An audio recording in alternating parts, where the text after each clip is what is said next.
What's up, everybody? Happy Thursday. This week kind of went up a little fast. Anyway, Lucy Coe, crazy bitch. I cannot believe Lucy Coe. Like, seriously, you're gonna ask a high school kid to break people out of jail? How smart is that? I mean, come on. Molly is in high school. She's a teenager, and you asked her to break people out of, break Rafe out of jail. Are you serious? You know how much trouble she can get in for that? I mean, come on now. And Anna Devane can add another charge to Rafe. She can add a charge to Rafe. Like, seriously, I don't think Molly should have did that. I don't agree with her breaking people out of prison, like out of jail. Like, that's just crazy. Because you're just opening up Hell's Gate is what you're doing. Like, you're putting yourself in a lot of trouble. And of course, you already know when TJ find out, you already know he gonna have his opinions. Even though I really don't care about his opinions. Anyway, John McBain. What the hell is wrong with him? He sat there and said Sam and Danny mean a lot to him. First of all, Danny is not your girl. I mean, Sam is not your girl. Two, Danny is not your son. How many times do I have to say this?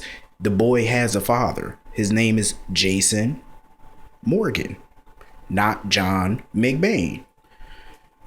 I get so disturbed whenever he's around Sam and Danny, like, or especially Danny, like, because I just don't want him to become like a stepfather to him or an adoptive father and try to change his last name and stuff.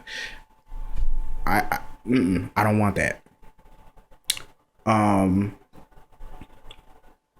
Rafe, I don't know how many times I'm gonna say this, but I'm just gonna say this one more time. I really wanted Rafe to be the new Morgan Corinthos. Like, he so can be Morgan. Like, do you not see how this kid looks? He looks like he could be a Corinthos. I'm so pissed that the writers dropped the ball with that. Like, seriously. If y'all not gonna make him Morgan, whatever Morgan y'all better bring in, he better be good. That's all I'm saying.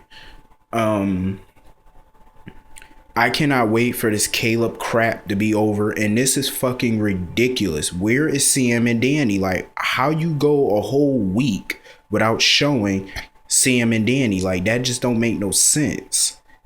And everybody says Guza is a bad writer? Huh? The only problem I had with Guza's writing was Brenda. The way he wrote Brenda 2 years ago. That's the only problem I had with his writing, because he screwed her character.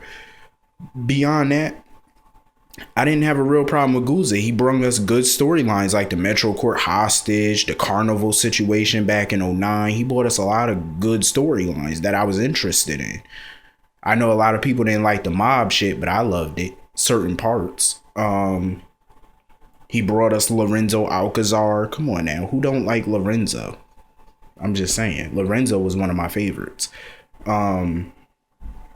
Anyway. Sonny is getting on my fucking nerves with this Kate Connie shit. Like, seriously, what is the big deal? And then Michael, he said the craziest shit. He said Connie looks somewhat like Kate, looks almost like Kate. I'm like, what? I'm like, Kate and Connie are two different personalities in the same fucking body. Of course they're gonna look the same. The only difference is their hairstyle. Hello, the face. There's nothing really different. Who cares if he slept with Connie? So what? Him sleeping with Connie, technically he slept with Kate. So y'all in the same body. I'm just saying, like, seriously.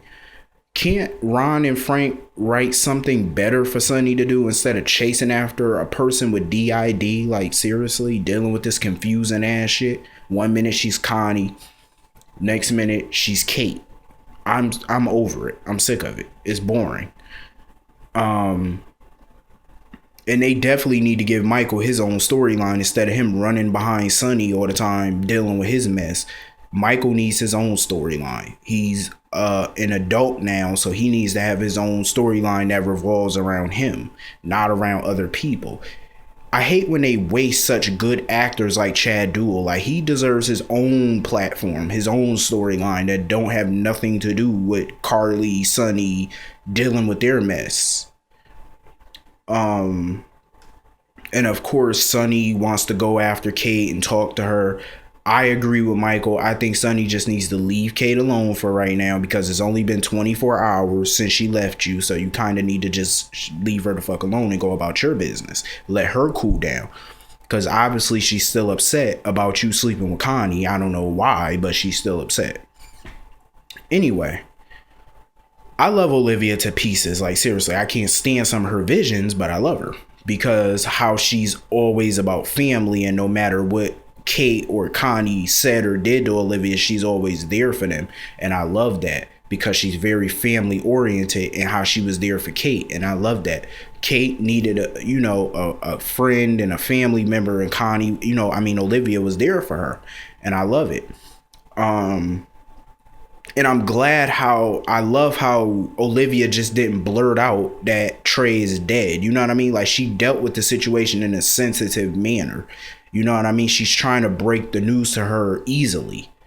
And I love that, because Olivia to me is a very caring and warm and loving person. She's definitely a person you would want as your mother or a family member. Definitely. I love her. Kate is irritating. Like, seriously, I get you lost 5 months of your life or whatever. I sympathize with that in a way. But I already know once she finds out what happened to Trey, and it's going to be difficult. You know what I mean? Like, it's definitely going to be a low blow to her once she find out about everything that's been going on the last 5 months.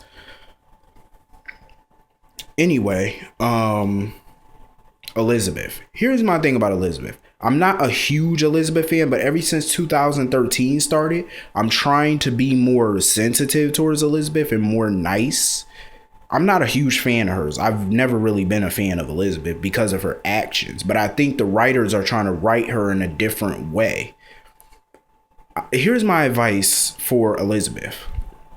This is my personal advice. I think she needs to spend more time working, and I think she needs to spend more time with her kids.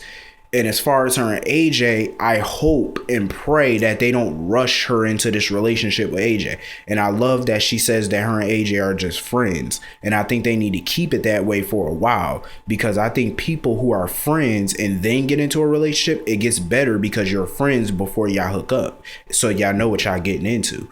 You know what I mean? And I love that. I hate quick romances. I don't like that. I think her and AJ are better as friends for the time being. Steve, seriously, shut the fuck up, Steve.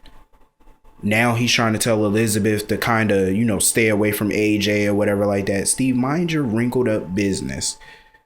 Because first of all, her and AJ, there's nothing really going on between her and AJ. It's not like they kissed. It's not like they had sex. So there's nothing really going on between her and AJ. All he did was send her some flowers. That was it. Damn, it ain't like they're getting married tomorrow. So calm your ass down. Anyway, and I loved how Elizabeth just told him flat out, mind your business. Like, seriously, I think Steve needs to mind his business. You're nosy. Anyway, Tracy Quartermaine is the epitome of a bitch. Like, seriously, you are dead wrong. AJ offered you an opportunity to work with him and not for him at ELQ. This was your chance to work with your nephews, not just AJ, but to work with Michael. Do you not know how successful ELQ could be with Tracy, Michael, AJ, and Duke Lavery all working together? That company could become $1 billion company. Like, seriously, with all of them together. Come on. Everybody know Duke is smart. He's business savvy. AJ, he's smart. Michael is smart. Tracy's smart. She knows ELQ probably better than anybody because she's been the CEO for the last couple of years. So with all of them working together, it could be a big, beautiful $1 billion organization. But Tracy, being a selfish twat that she is, don't want to give up. She wants the company all for herself, like a dummy and a selfish brat. This is why Edward did not leave you any stock. This is the reason why, because of how you act. So that's why you don't have any shares. It's your own fault. Look how you act and treat your own family. That's why you don't have the company now. And then what kind of woman just stands there and watch her nephew having a panic attack and don't even attempt to help him? Like, what if he was really having a heart attack instead of a panic attack? He would be dead by now because you just stood there and acted like he was faking when you know damn well he was telling the truth. Look how he was sweating. You can't just make yourself sweat like that. And he collapsed. I mean, come on, like, seriously, what kind of person is that? That's a vile person. And then she finally got on the phone and called Elizabeth and she drove AJ to the hospital or whatever. Tracy irritates me. Like, seriously, you claim to love family, but you don't. You just really don't. Like, you're a selfish bitch. Get over yourself with your old ass. You too old to be acting like that. Seriously, you're 65 going on 66. You are too old to be acting like that, especially towards your own blood. She claims to love her brother Alan, but yet you treat his kids like shit. Come on now. If you're gonna treating his kids like shit is like treating him like shit. Grow up, Tracy. Seriously. I think Tracy's just jealous because she ain't got no man and nothing to occupy her time. That's why she tell Ben on getting ELQ. ELQ is not going to warm your bed at night, sweetheart. Anyway. I can't wait for tomorrow's episode. Scott Baldwin, Laura, and Lulu all coming together. I can't wait. I can't wait until she finds out about them getting married. I already know that's going to hit the fan because she's about to get a new stepdaddy. But anyway. I will see all of you guys tomorrow. Have a great Thursday. I'll see you on Cliffhanger Friday. See you all tomorrow.